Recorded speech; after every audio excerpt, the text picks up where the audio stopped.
I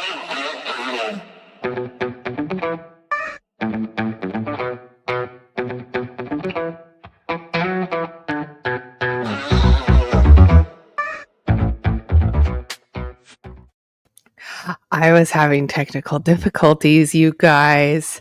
I was starting to panic. I had to leave the room. I had to restart everything.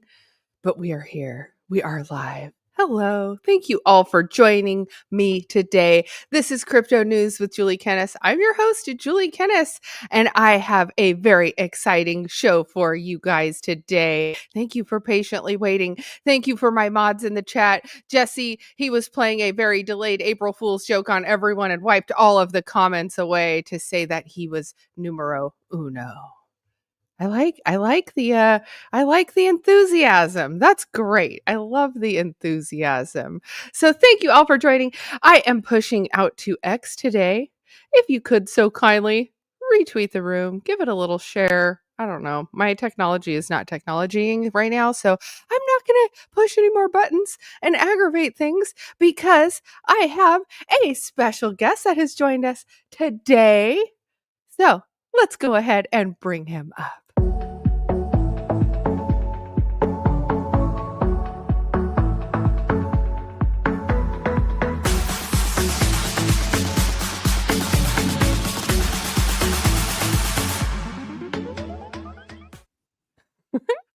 Oh my gosh, I gave myself just enough time to take a drink of coffee. Welcome back, Brad. Thank you so much for bringing me on again and giving me my own special intro and everything. I know you have your own special intro. I knew I was going to enjoy having you on, so I had to just keep you logged in there. I did. I kept your little deck in there because I was like, I'm probably going to have Brad back. So welcome back.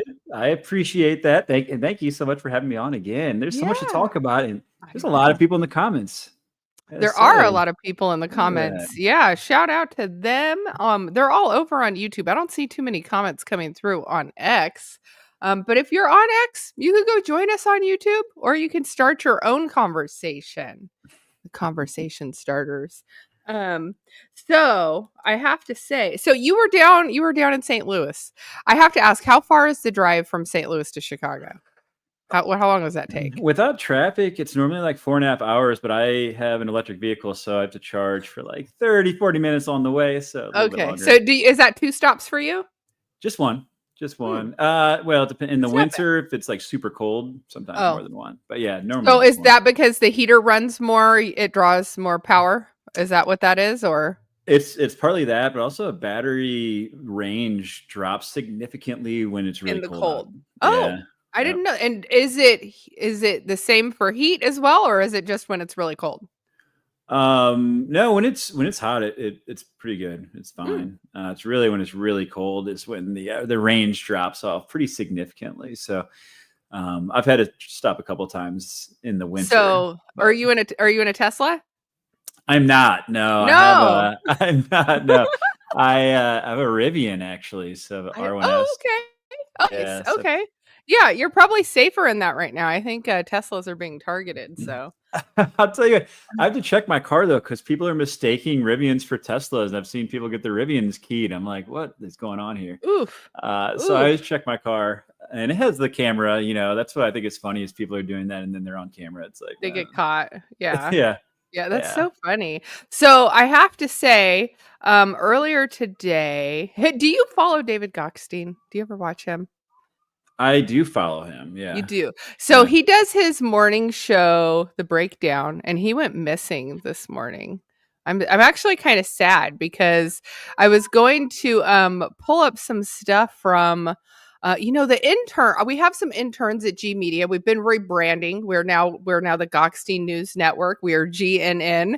So it's very, I laugh because it sounds very boomerish to me, but I like it because it's very formal.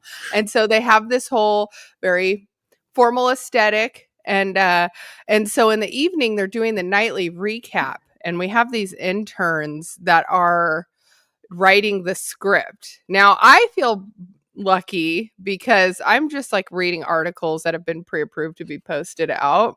But they have been giving him some really funny little tidbits to add in there, which is hilarious. So I had to pull up this little clip because this is what David has been reminding me of lately. In other news, The Prime Minister of Sweden visited Washington today, and my tiny little nipples went to France. What did he just say? Check the prompter. Prompter's fine. Evan, read the copy, please. The copy's good. Just read it. The White House Reception Committee greeted the Prime Rib Roast Minister, and I do the cha-cha like a sissy girl. I like a do the cha-cha. So over the weekend, they were reading the script, and oh my gosh, you guys, that's exactly what popped in my head. I added the little GIF in our group chat of I like a dua the cha cha. So I had to poke fun of him a little bit. And David also does his chipmunk voice, which got me here too. A potential scandal with the Buffalo PD surfaced today when the mayor demanded that the chip. What the mayor demanded that the chip boy. As a response to allegations.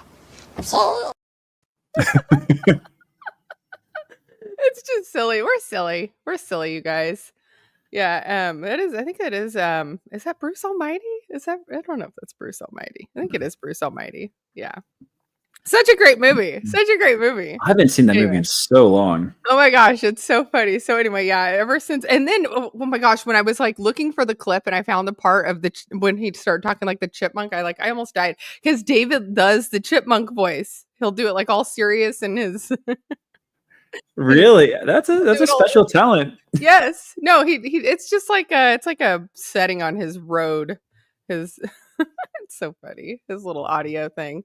Anyway, I had to poke fun of him, and he's gone missing today. So, David, I don't know where you're at.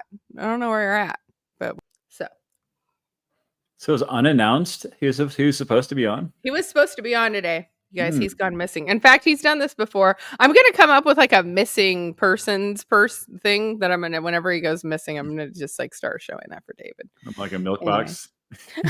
Poe Man said I can sound like a 47-year-old smoker. Are you a 47-year-old smoker, Poe Man? Oh, that's funny. That's funny. Okay. Anyway, so I do want to talk about some exciting stuff. I want to talk to you about some real world assets because the last time I had you on, I was talking about real world assets with you. And then I realized after I spoke with my mom, who watches every single one of my shows, she's like, I had no idea what you guys were talking about. So for the normies out there, they didn't get that. They did what we said and what you do. I had to kind of explain it a little more. So you were saying that you have a fleet. And when we say like a fleet, there are devices in vehicles that have been deployed across a fleet of vehicles. Is that correct? Yes. So, okay. So with DePIN, there's a bunch of projects that are like pretty much legitimate businesses. Like in Hive Mapper's case, you can put a dash cam in your windshield to collect street level imagery, and they're building a fresher map than what Google Maps has and other maps have. So you can get really up-to-date current imagery. Okay, so that's just one example.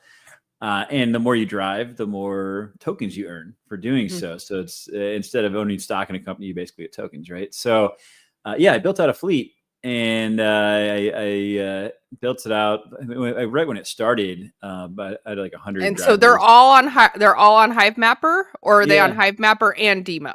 Both. They're on both. Okay. Yeah. So I doubled down. So basically set up dash cams with them, and then also set up demo units in their car, which basically that unlocks their vehicle data and can be leveraged in different ways, but you earn tokens for both. Right. And so that, like I tell people, that is like you're basically selling your driving data. And some like newer cars kind of already have the, I guess you'd call it like a computer smart device built in. Like the Tesla, I believe Demo just does a code. Is that correct? And then other cars you plug in, right? Yeah. Like Teslas, if you have a smart vehicle, you can actually just connect to the app for free and start earning tokens. You don't even have to buy a device. So that's crazy. It is. And I think last I checked, I think they have 180,000 vehicles connected, somewhere in that range. So it's growing quite a bit. And they have an awesome team. But there's a lot of projects like that you can just participate in and passively and earn tokens for doing so. Now, let me ask you a little more backing up about the Hive Mapper, because that's one that I've always been really interested in, but it had a really long lead time. Do they still have the really long lead time? If someone wants to buy a Hive Mapper today, what's the lead? Is it still like 9 months? No, it should be a lot less. They're catching up now. So what happened Okay. was they opened up pre-orders and then they changed to a new model of their dash cam, and the development process took longer than they expected. So that is why they had the big delay.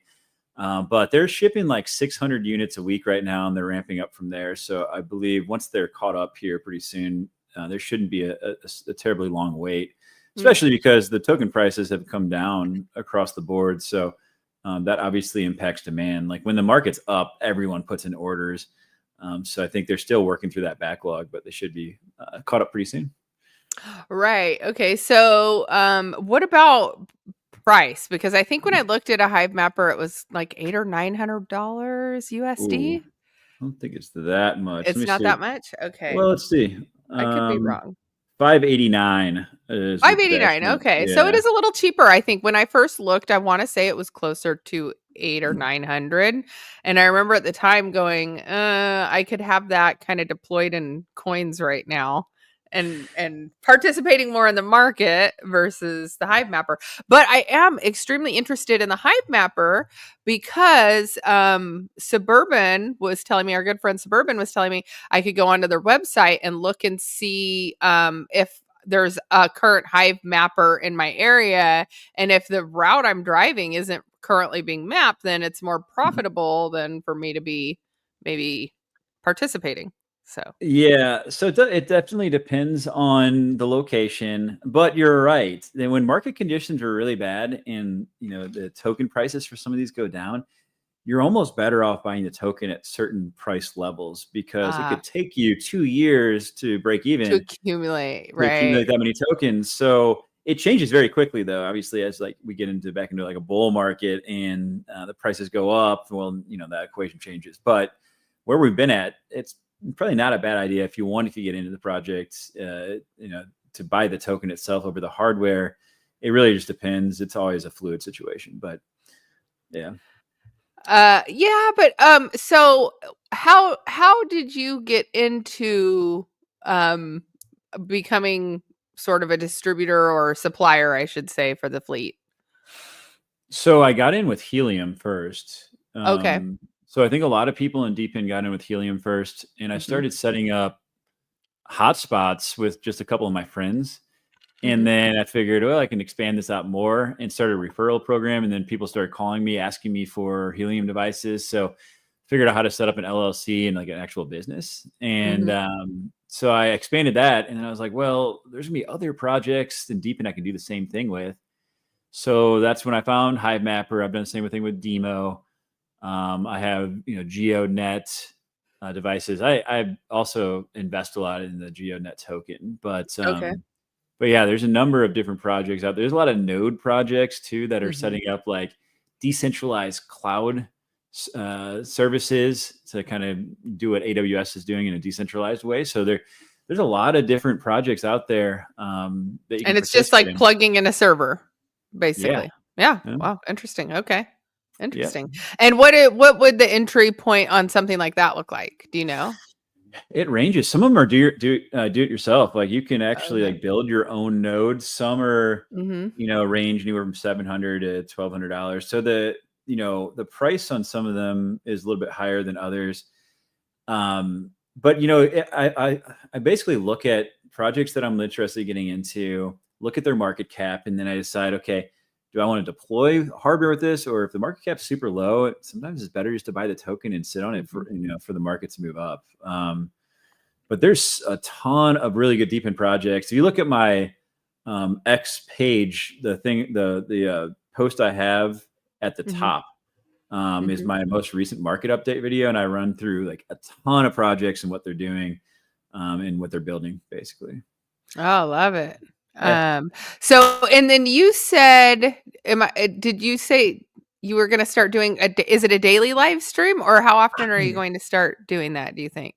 Yeah. So I'm really excited about it. I'm so excited Yeah. about it. So I'm going to be doing like the DePIN market update, do a broader market update and touch on that, but definitely on the macro Mhm. economy too, because right now more than ever, I think the macro economy, we need to keep an eye on what's going on there because it's going to have such a direct impact on all of our investments.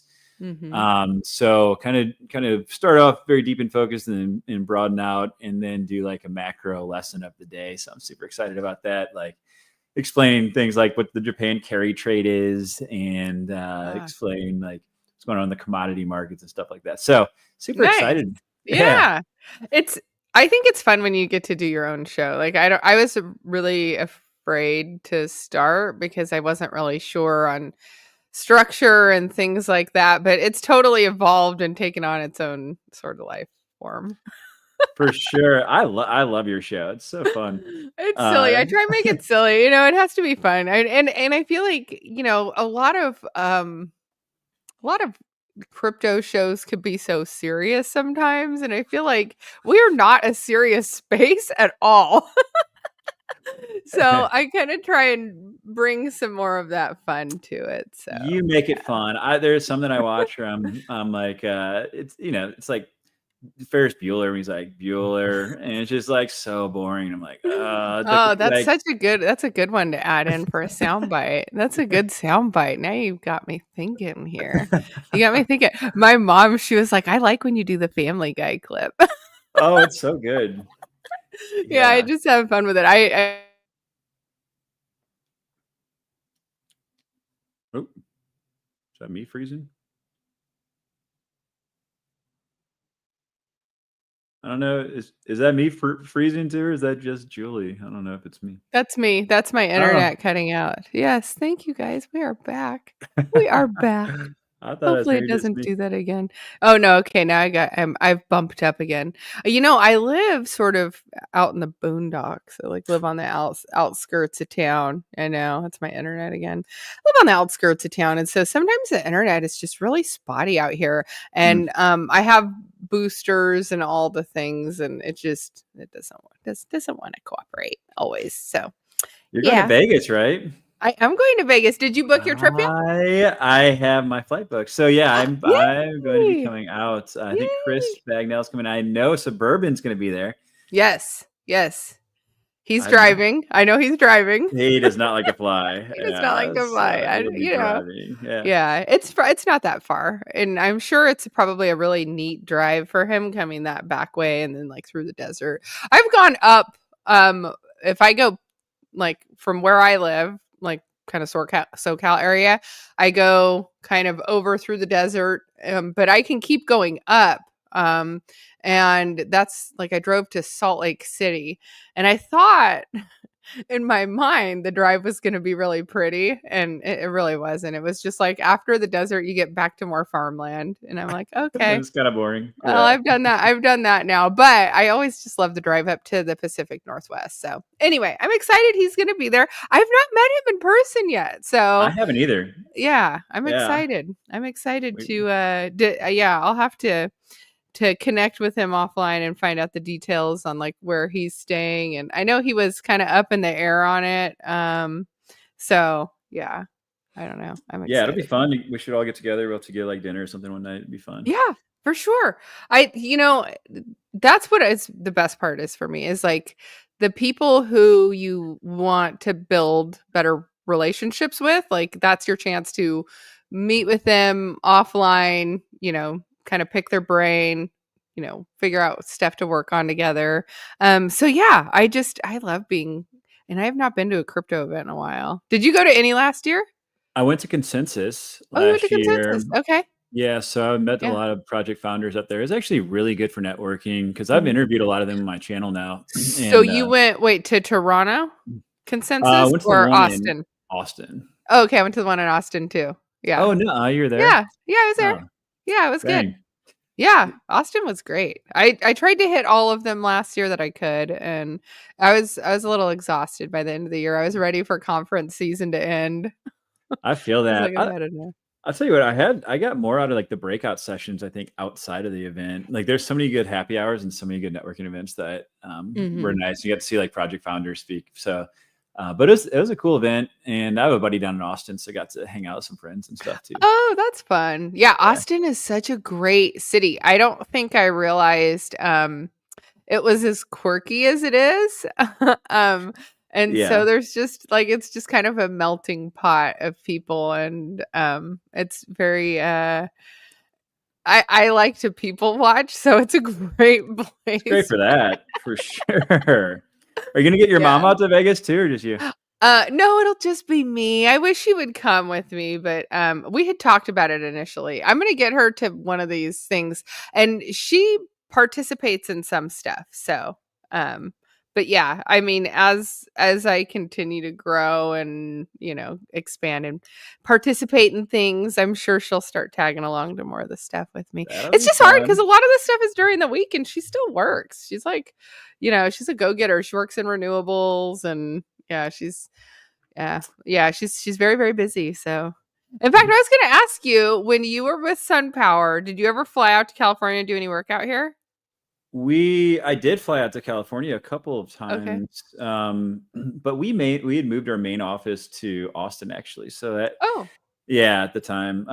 But I was out in California a couple of times, and I was at DC. I was in California a couple of times for that too. So there's a Oh, lot okay. of really large scale solar arrays that we did inspections on. So Oh, um, okay. Yeah. So, because I was thinking about it, and then I was like, well, I know SunPower because the contractor I worked for was AC Electric, and they did a lot of the bigger projects out in Mojave Desert and stuff like that. So, I worked on one big utility scale project, but we were doing like the permitting through to the construction process. So, we did like the entitlements, the pre construction phase, never mhm. even got to the permit and break ground. We were like, board of supervisors shot us down and it was crazy. Like I didn't even know board of supervisors could go till 2 o'clock in the morning. But yeah, our planning commission hearing and board of supervisors stuff ran super late and people were fighting us from the desert and it was crazy. Those Crazy utility scale time. solar sites in many cases are like out in the middle of nowhere too. Yeah. Like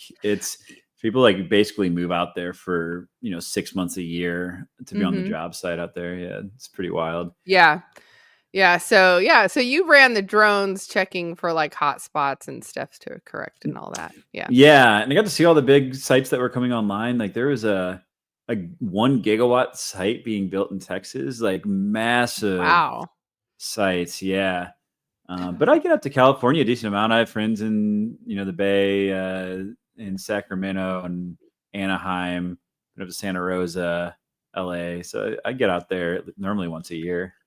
Um they keep talking about the fact that AI is going to require more electricity to continue to Oh power yeah. it. So I kind of wonder how that's going to go in terms of are we going to expand into renewables or are we now looking at tipping into a point where it's like now we have to start looking at nuclear? Because that's something we've kind of always had a lot of resistance against, but I feel like this is going to be the tipping point to tip us into nuclear. What are your thoughts on that?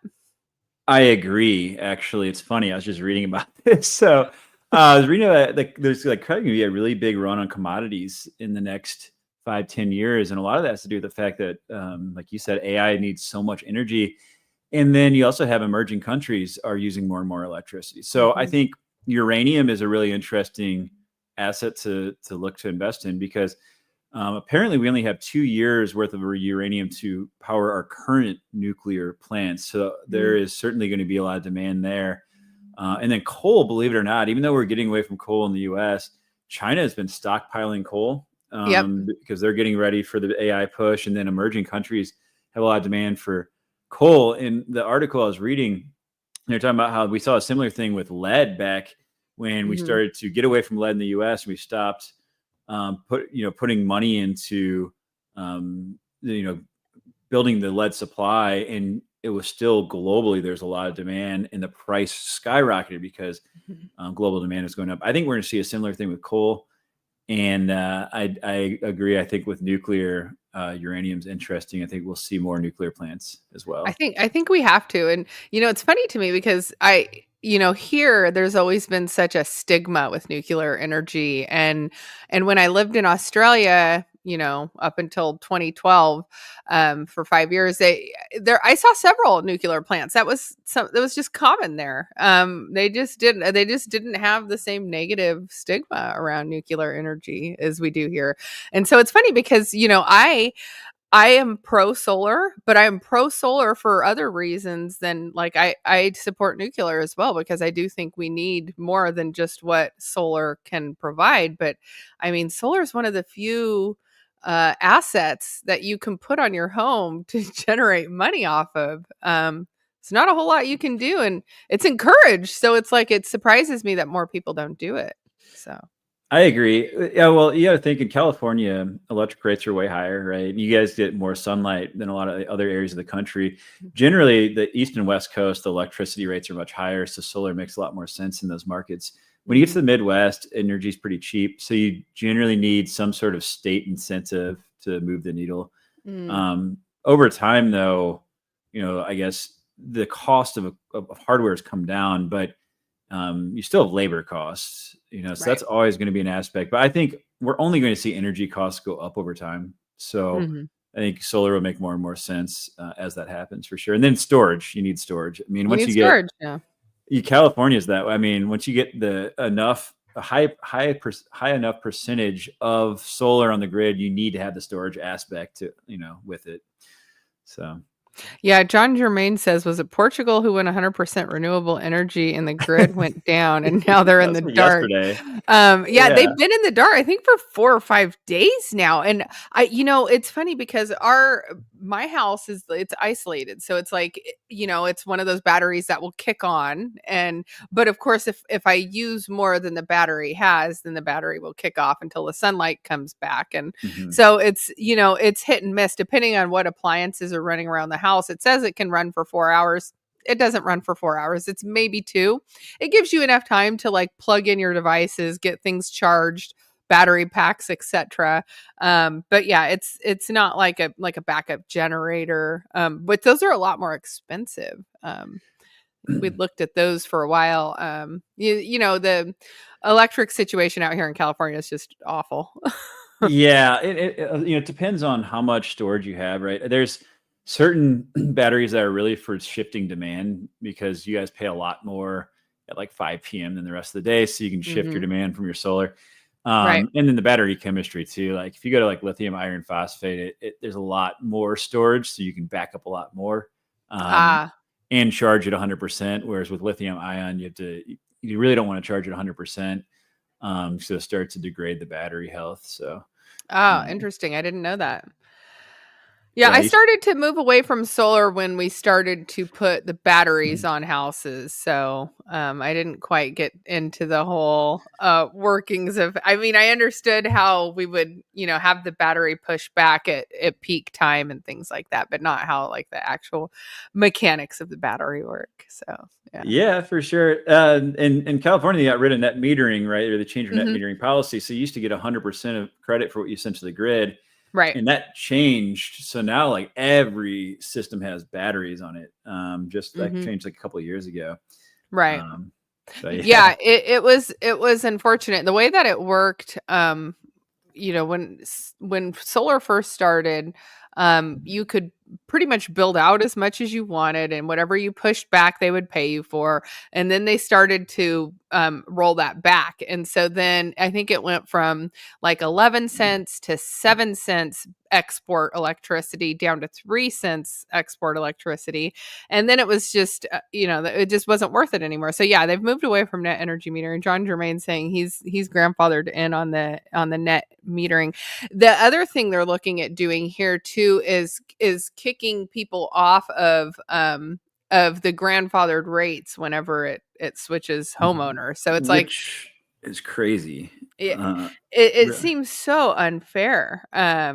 Yeah. And I think they did that in Nevada as well. I know Arizona was switching their net metering policy, but for people that made an investment based on net metering and were told they'd be grandfathered in, to take that away seems pretty backwards. I imagine there'd be some lawsuits there, but we'll see. It's like, yeah, they signed. It's, some people, the people who acted early, they got the state incentive, the national incentive. And so they got the tax credits on both sides. And so that was like 50% of the system cost. Plus they got full compensation on all their export energy. And then, it's the people that got in early are the ones that really cleaned up shop. So I try and encourage people to keep an open mind about it, because there's still people in states that haven't really adopted it yet, or there's like still weird things about it that, it's one of those things where it's like, it's worth it to pay attention, because there could be huge money in it if all of a sudden there's a policy shift, because that's what they've done here. So for sure. Because like towards the end of my time at SunPower, I started off, I managed Illinois at first, and then by the time I left, I was managing about 10 states. So I was working with the business owners and then training all their sales reps. And we would have Michigan all of a sudden would have like incentives out of nowhere, and it'd become like a hot market. And you see the we call them storm chasers, like you see with roofs when you have a storm come through. Right? So we'd see like all these solar companies like flood to that market. But same thing, once the incentives go away, then they're nowhere to be found. Right. There was one that popped up here in town, and they would just they were one of those that would pop up in any state as soon as it was good. They would just find a little office, just a tiny little 1-room office, and rent that out. And the salespeople would come meet once a week, and that was it. That's awesome. So, And said Johnson inverters today, they're bomb. Yeah, like you have the in-phase microinverters. You have what's the other one with the optimizers? There's a couple of big players there, but much better. Yeah, I'm trying to think of what they all the ones that are. I used to deal a lot with SMA. I doubt SMA is even really around anymore. I think they're mostly utility scale. What was the? What is the Solar Edge? Solar Edge. Yeah. I did. I used to do the layouts on some of those houses and stuff, because my brother, he has a solar company now, and so I've had to wear every hat in the solar company at some point or another. Dang, so it's in your family. It's in my family. We were a family from oil and gas, and then I was like, well, I don't want to do oil and gas because it's just not really my deal. I even started a job at Chevron, and I lasted like 3 days. I was like, this is not for me. And so, but then I ended up in solar, like it was some huge difference. And then I sat back and realized it's really not. Like, I was a data analyst for solar, but I actually left looking at oil well logs at Chevron. So I literally was doing the exact same thing, but for a different energy sector. So it was funny, but I guess the apple doesn't fall far in that respect. So, it all clicked for me. It all clicked for me. Just like it made, and I never really, math wasn't ever my favorite subject, but then as an adult now, I'm into crypto. I was in solar. I was a data analyst. I'm like, doing all of these calculations to get the CEC ratings on things. And oh my gosh, like I wish my math teacher could see me now. Mr. Rios, if you're out there, you would be so proud. It was like, I remember having to like retake algebra. I had to retake advanced algebra. Like every year it was like I had to retake the math in summer school to like go on to the next math. But anyway, he'd be so proud now. We have some roofers in the comments. Man, I tell you what, on those summer days, because people think it's hot outside, it's like 20 degrees hotter on the roof, and those shingles get so hot. And in the winters too. Winter is brutal as well. Yes, it is. Okay, we've been talking just about all kinds of fun stuff, but I was going to dive into the regular show. I just have fun chatting with you. Plus, we have like a lot of like solar overlapping things to talk about. Likewise. So let's take a look at some charts here.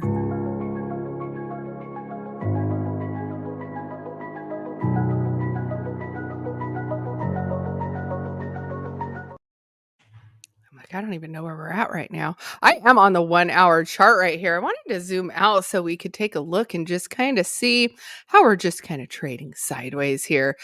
You guys know we had that nice little pop up, And we're all just basically here in a little holding pattern. I made a fun little YouTube video, a little YouTube short about us being in this little holding pattern right here. But yeah, we're all just waiting for some movement there. Ethereum looks extremely similar. It's trading at 1811, and Solana, it is at 148. It also has a very similar pattern, but one that looks different though is ADA. ADA was like, maybe it's because I was out. Hold on. It does not. They're all looking the same, you guys. Dogecoin has the least amount of pop-up here though. Yeah, so it's nothing too exciting going on in the charts, which is why I just waited to kind of pull it up for you. But let me stop sharing this one. Hold on.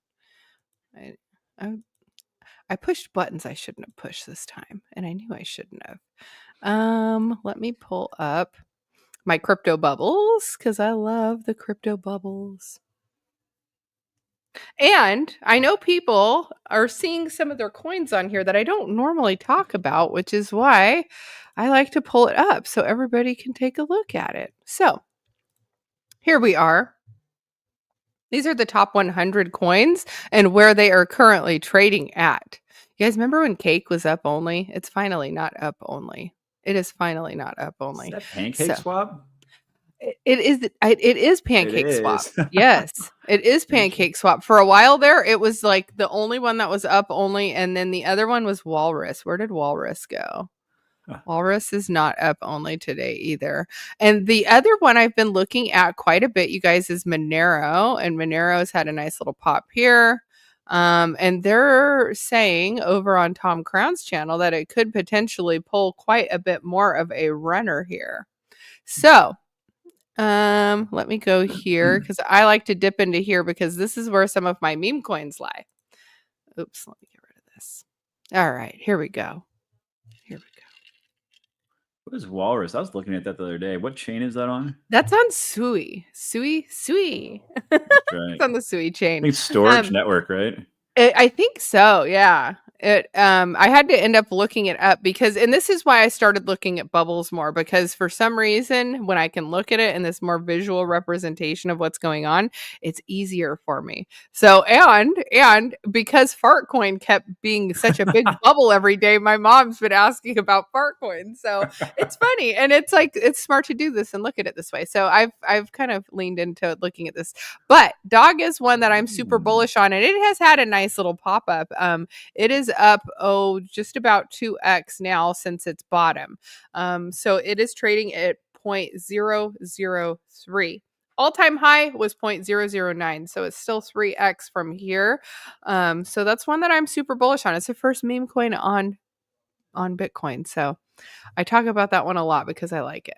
And it's got great distribution. And it is starting to get listed on Moonshot, and I forget what else. There's a few different things that have started to list it. So I like talking about that one. And not just because I have it, but because it's a really good entry point. You guys, we talk about like coins that like you don't have the insider info on and you don't want to buy into it, because like one right now that we were talking about in my group chat was NEET, the NEET coin. That one just launched and it's on Solana. And the NEET coin, I think I got in at like 0.006 and it's at 0.009 now. So it hasn't had a huge pop up because I wasn't in as early as everyone else. But like, look at, we're at 0.003 over here. So 0.0029. This is still just an excellent entry. So back to all-time high without any major central exchange listing is almost a penny. So all we need are some major central exchange listings on that one. So heck yeah, I like it. Right there. You know what? I just remembered something. I need to go grab something. Hold on. So Dog is the original. $292 million market cap. Yeah, that thing can run. For sure. Okay.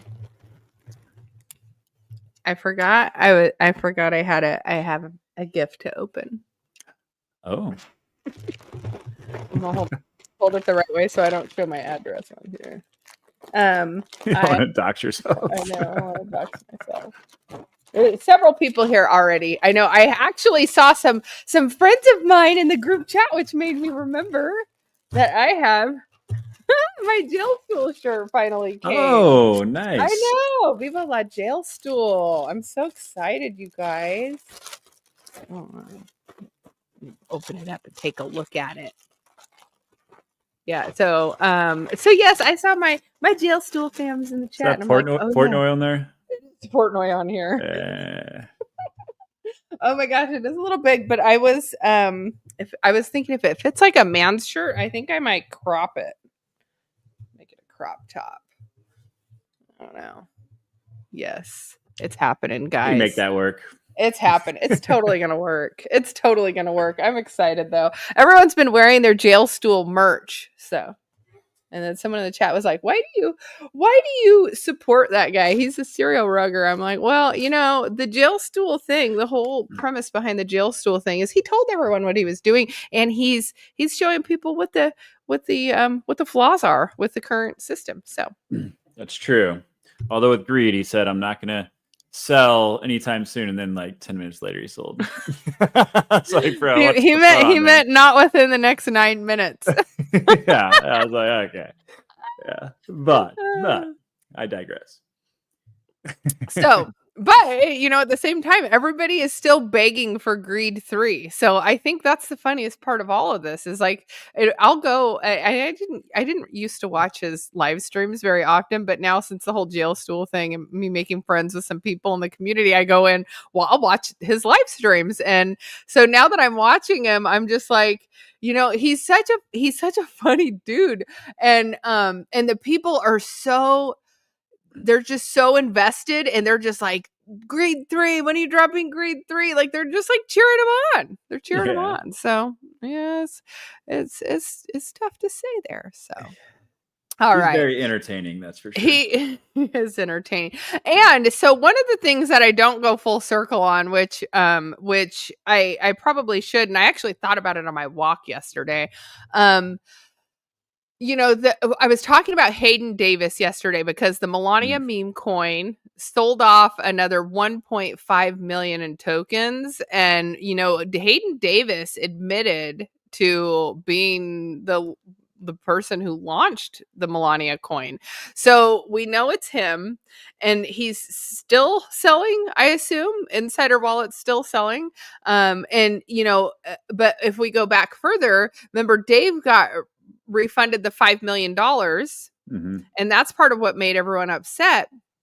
But it was because Dave and Hayden were supposed to launch an official Barstool correct coin. And so that's the one thing that I think, like, and people really want the official Barstool coin, and it could have utility if you had it on the website. You could, if he was selling merch, you could accumulate like the Barstool token as a reward for your participation in the ecosystem, and then that gives you, you could redeem it for merch in the future. So he's got it all built in. So I'm like,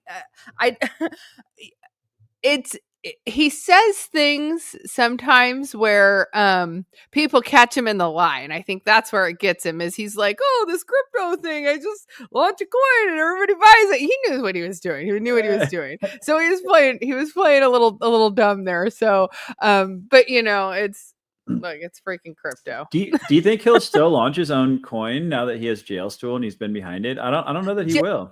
Jail Stool's he didn't launch Jail Stool though. I mean, he has.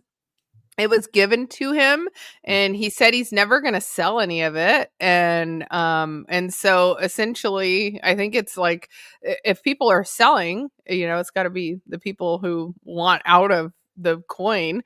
But yeah, the people that they still show up in the Jail Stool website. And, I mean, they're the spaces, and they're in the comments, and so I don't know. I feel like if he launched it with the utility tied to the website and the ecosystem, because I actually went onto his website and checked out all of his merch and stuff on there. And I think that's where he'd have a benefit, is like, people are buying a lot of his merch. And so I feel like if you're, participating on his website and buying things and accumulating this token, then potentially there's something there, and the community, they turn up. So yeah, I gotta give it to him. Like, they turn up.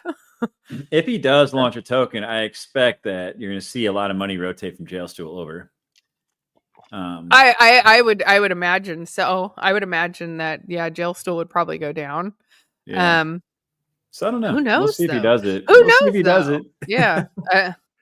Hey, I mean, he was giving back $5 million to go towards it. I mean, so that's crazy. So I guess the 5 million was a repayment for what he invested in the Melania coin. Is that right? No, it's in the Argentinian. In the Argentina coin, right? The Argentina coin. Yeah. Because he was supposed to be gifted tokens over there, and then I think he also invested a bunch. And then when it got rugged, he said that he didn't want to receive the tokens anymore. He didn't want to have anything to do with it. And I think Hayden sent him money back, is I believe what happened. He got a lot of backlash for it. But I believe that's what happened there. And then it came out that Hayden Davis also created the Melania coin. And I think probably a lot of others too. I think he was on the insider track on a lot of this stuff. I mean, that's just it, right? It's like all of a sudden there were pictures that were popping up of him with all kinds of people. And look, he's been in the space. He's been in crypto. People know who he is. So it's not really a surprise that he's around at these events, taking pictures with people. But the one thing that I found really interesting is there were reports that there was an arrest. Interpol put out a warrant for his arrest. I didn't find it, though. I went to the Interpol website yesterday, tried to find him on the database. He's not listed on the Interpol database. So as far as I know, he's, still out there. Not being somewhere. charged with anything. So he's out there selling Melania. He's out there somewhere. Yeah, he could be behind the neat coin. Just kidding. I mean, you never know. You really don't. You really don't. No, you really don't. But yeah, there have been a few different runner coins that have launched recently. And yeah, and it's funny because I have not been participating in any new daily runners, and I've seen a few hit the timeline recently, and I haven't really participated in any of them, but I did see the neat coin. And I did jump in on the neat coin, so we'll see what happens with that. Yeah, I think Ansem was posted house, and that one ran. Right, he was behind House Coin, and then Troll Coin also launched. But I think they're all different, like dev teams. I don't think there's overlap in them. The only ones I positioned into recently, because I did do pretty well on some memes, and then you lose, you win and you lose, right? Yeah. There were 25 tokens that were created by the Pump.Fund team before the platform went live. So there's a list of those. So I just bought a bunch of those. And people found those and started to jump on it. Some of them have pumped, some of them haven't. And they might not ever, but some of them might. I mean, they're super low market cap. Some never bonded. Interesting. Yeah. So I found a list of those and basically just took a position in those, because I think if anyone wants to go after the lore at some point, those could absolutely run if we have meme coins come back. So I'm just sitting on them, see what happens. That's smart. That's actually smart. Potentially. Yeah. Maybe we'll see. So your thesis is similar to mine of Dog on Bitcoin, which it's the first meme coin on Bitcoin. It's just it's one of the first ones launched by these guys. So yeah, I totally get the thesis there. So all right, let's move into some breaking news.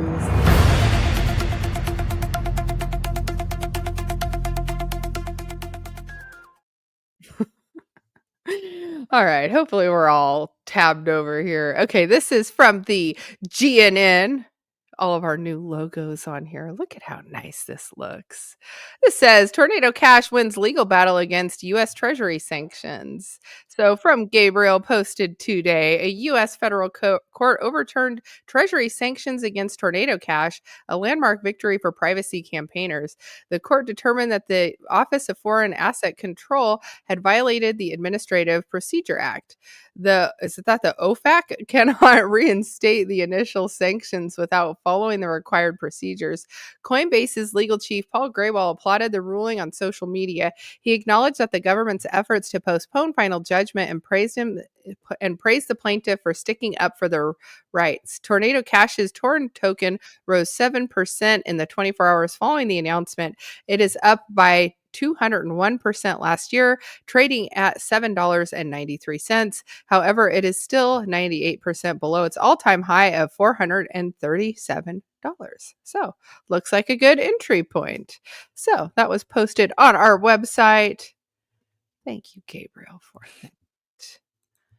All right, and we will tap over to here. So, we used to do these deep dives on the channel, and I have not done any of the deep dives recently. So I need to figure out if I can set up a secondary station for myself, because I used to go over to a whiteboard and I'd pull up my whole fun stuff. We'd talk about stuff like ETFs and what's getting approved on a state level, and I don't get to go play teacher right now. So anyway.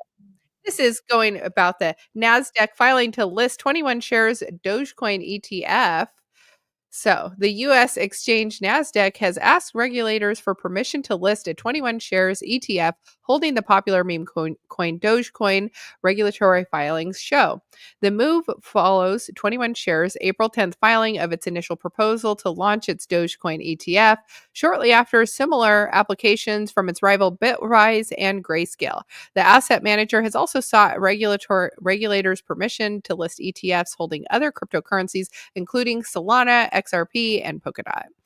NASDAQ must gain approval from the Securities Exchange Commission before it can list and trade the fund.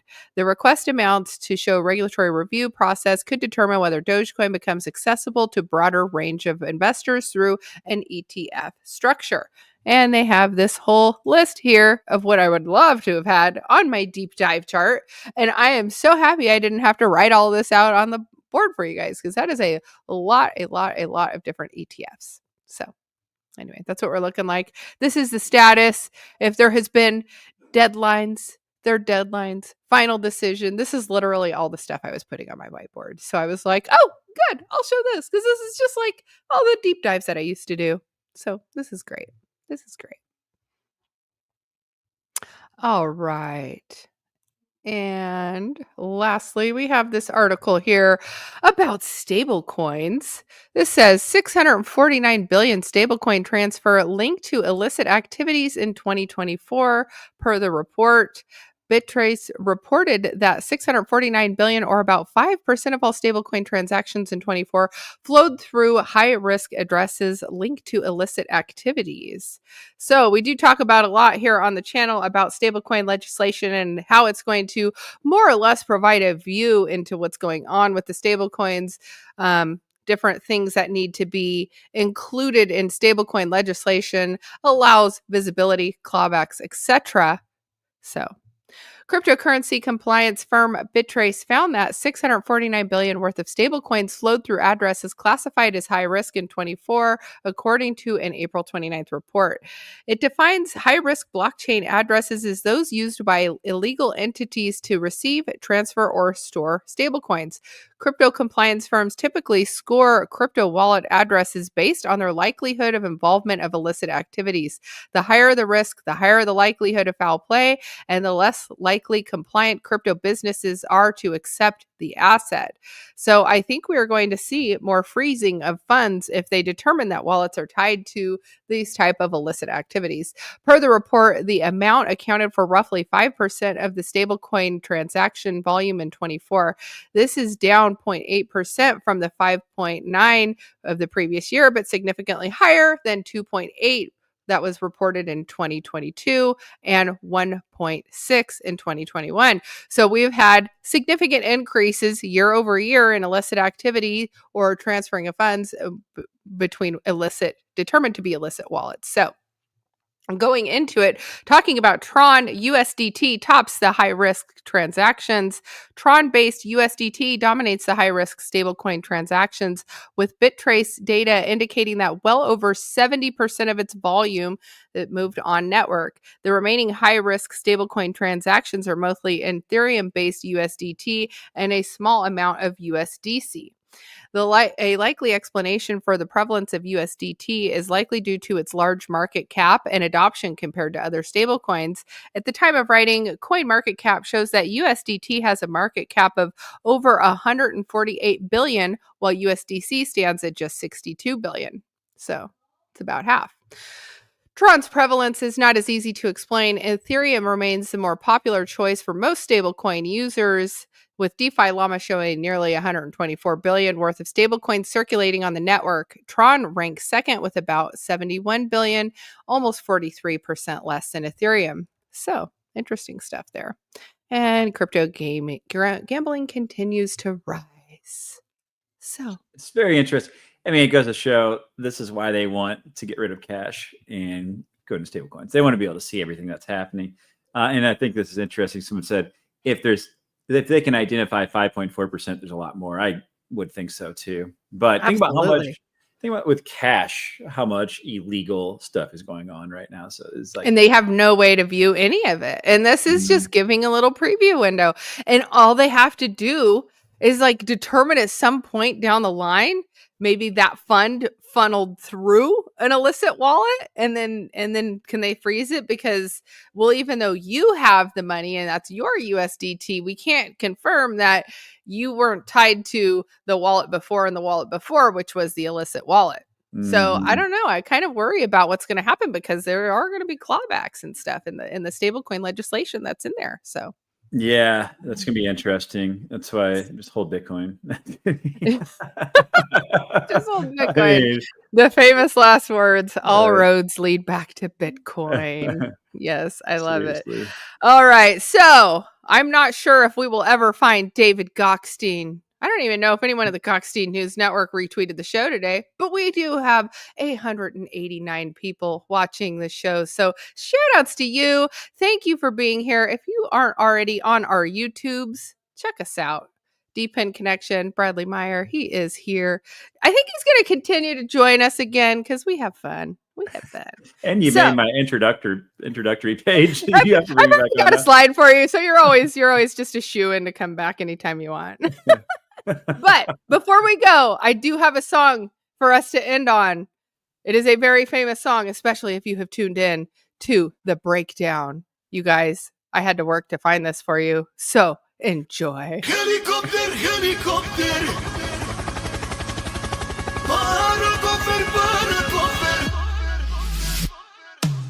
Helicopter, helicopter.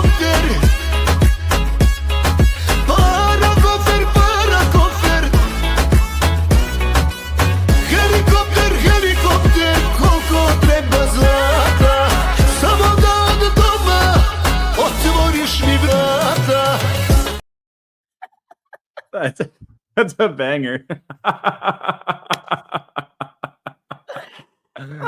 Oh, yeah. So David, he's been doing the helicopter song on The Breakdown, and then I went and found the video for it.